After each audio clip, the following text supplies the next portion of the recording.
Hello everyone, it is me Vegeta T23 and welcome back to my new What If. Today we're talking about what if Saiyans and Tuffles had an agreement. Before I start, I'd like to mention that I created a Discord server for you to join. The link is in the description of this video, so if you'd like to join in and talk to me and the rest of my fans, it's there. I'd also like to mention that I created an Instagram so you can survey my very uninteresting life. I mainly post Osu stuff. Now back to the video. In the last part we discussed how the Saiyans were about to make their move, but Bardock and a bunch of more butthurt Saiyans wanted to live amongst them, so they're not constantly on their eye. They go to King Tuffle's office and have a deal with him. Tuffle gives him the treaty for King Vegeta to sign. He does sign it and brings it back. Afterwards, Saiyans were able to live in the city among the Tuffles. After that, everything went as per normal. Prince Vegeta was born, as well as Starbull and Raditz. Later on, Kakarot was born too. Everything was going perfectly well until Frieza Force barged in and started ruining the planet. With the help of many talented and strong fighters, they managed to defeat them. A bit more later, Frieza himself arrived, questioning them, and after getting an unsatisfactory answer, asked if they'd like a position in the Frieza Force. With the recap out of the way, let's continue the what if. Saiyans are double-siding on the whole thing, but know if they join, they'll be treated like shit. If they don't, they might get destroyed. One of the hybrids went ahead and cursed Frieza out, which surprised and annoyed Frieza, calling them monkeys. Saiyans knew if the tyrant is gonna use them, he's gonna take them by force and not willingly, whether they accept it or not, seeing the Saiyans have potential and might be useful to him for a while. Kakarot is looking with stern looks, but is mostly clueless. Bardock tells Kakarot to go and inform the Tuffle King of the situation and to prepare an escape route just in case, so they go someplace else on the planet.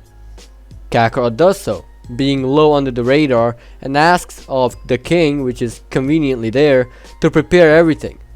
The king has a perfect getaway vehicle for this, as Frieza is still negotiating with the settlers of Planet Plant. A big ass ship is right below them, ready to warp them with their newest technology. Frieza, quite unsatisfied with the answer, goes and kills a Saiyan that happened to be within reach. This was the perfect trigger to warp everyone in a 10-mile radius directly in the ship, ignoring Frieza's men.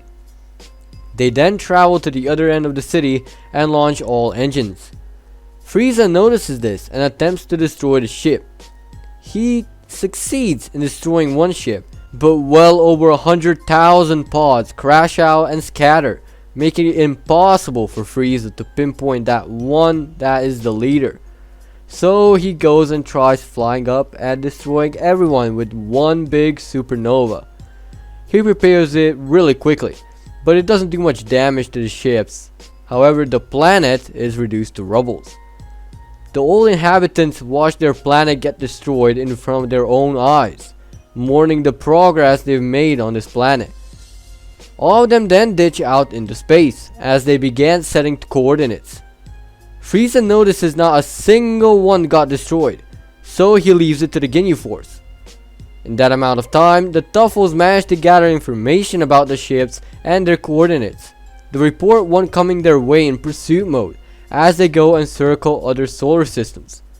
The Ginyu Force eventually arrives and starts shooting all over the place. As they were doing that, the Saiyans went into the vacuum where the artillery was as they began shooting. They managed to escape through an asteroid belt once Galdo hit one of the asteroids. With everyone now safe, they leave the belt in a pack and head towards a nice and laid back planet called Earth. It took them about 5 days to arrive. Once they did, pods started landing left and right on a remote place in the middle of nowhere. Once they did exit, they see nothing as of now. But what they like to do is to speak to the king or whatever of this planet and see what he thinks of them staying. Getting to the place after asking for the palace or whatever, literally all over town, they reach King Furry's palace. King Vegeta and King Tuffle are at the front and would like to speak to Furry. To their surprise, they were let in really fast. Once they reached the throne room, they wanted a simple deal: to live among them since their home planet was destroyed. Furry thought that was bullshit, so Tuffle warped a couple dozen more people in the building to prove his point. Seeing a bunch of people there, well, most of them crying, he decides to trust them for a little bit. Two kings then carry on to explain what happened and how they got here, as well as some other odds and ends.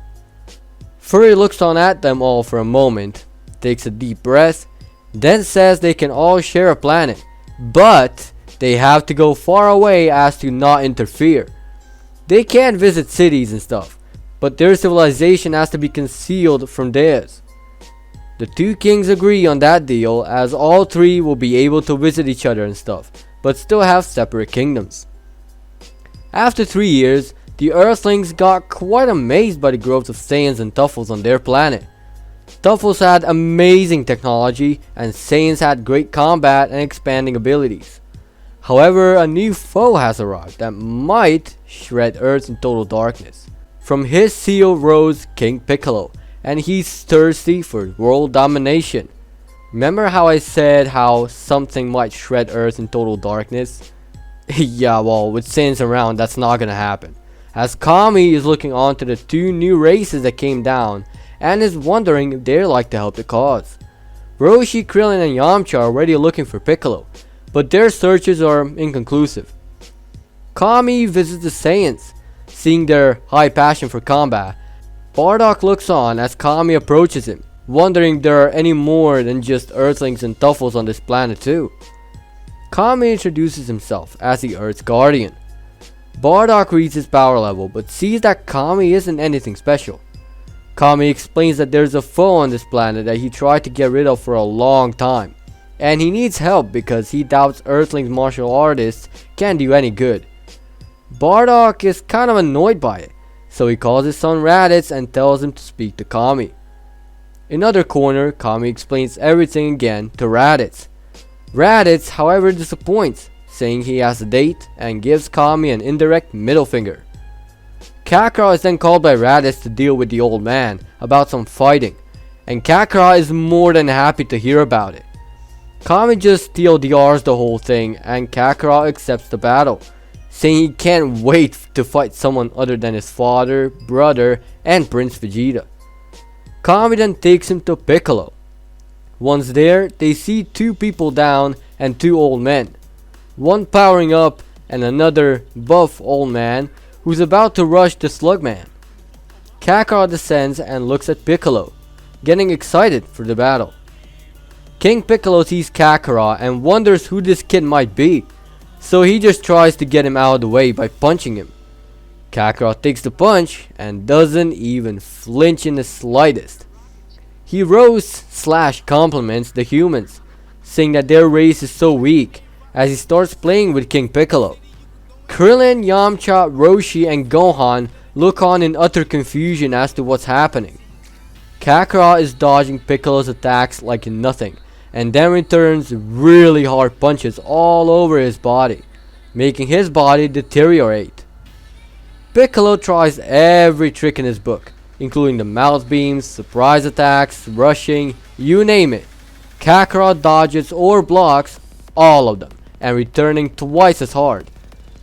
Piccolo is running out of stamina and energy, and collapses on the ground from exhaustion. Kakarot comes up to Piccolo and tells him he's done playing and that he has a job to do. Kami remembers one thing and tries to stop Kakarot.